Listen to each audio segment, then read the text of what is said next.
Right, assalamu alaikum everyone, welcome back to the Pepe update today. And Pepe has kind of disappointed a lot of people ever since the pop happened to the downside. Now here's the thing, Pepe went from nearly 6,000 all the way up to 17,000. So we're talking about nearly 2.9x, 2.8x.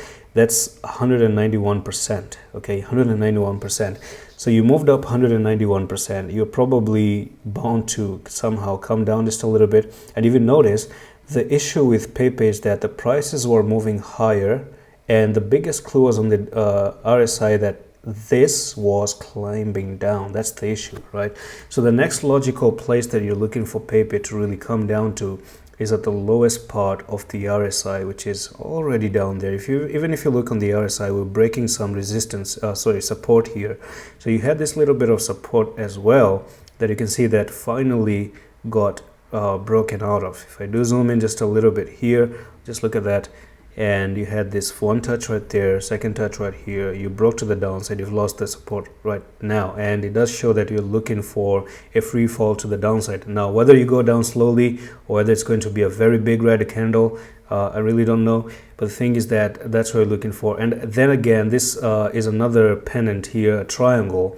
If you take the top to the bottom of that triangle, it just shows you a fall coming down to 8,619. So be very, very careful. Heads up to some of you out there who are wondering what's going on. And I think it's going to happen, maybe even go lower than this, because of Bitcoin and because of the fact that people are greedy and the fact that the market feels so safe. Do you see?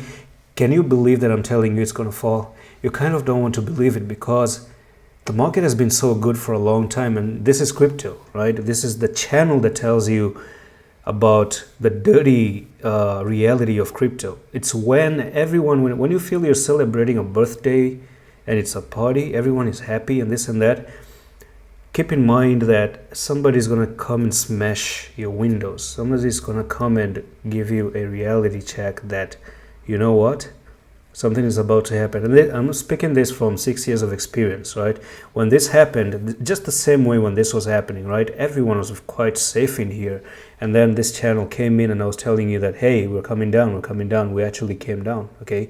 We're moving up here. I told you that we're looking for some move to the downside. And then I gave you this double bottom. I gave you this break up here. I gave you another double bottom and a break. And I gave you some technical target. Yes, at some point, I was marking 18,000 and 20,000. It didn't get met. We got short here, and that's it, right? And then we ended up with this little bit of a pennant. That's pretty much the summary of what happened. And we're now looking for this thing, and the journey continues, the story goes. And let's see what happens in the next coming few days. I think the next 20 days is not going to be very good for people. I think the market's sentiments are going to change within 20 days. The reason is it takes 21 days to form a habit. So if the market stays down 20 days, everyone is going to start to be bearish. Maybe that's when you can actually enter once again. Let the storm come, let people be afraid, and then you enter. The storm right now is making people feel safe. You should be afraid. And that's it for the video. I'm going to see you in the next one. Love.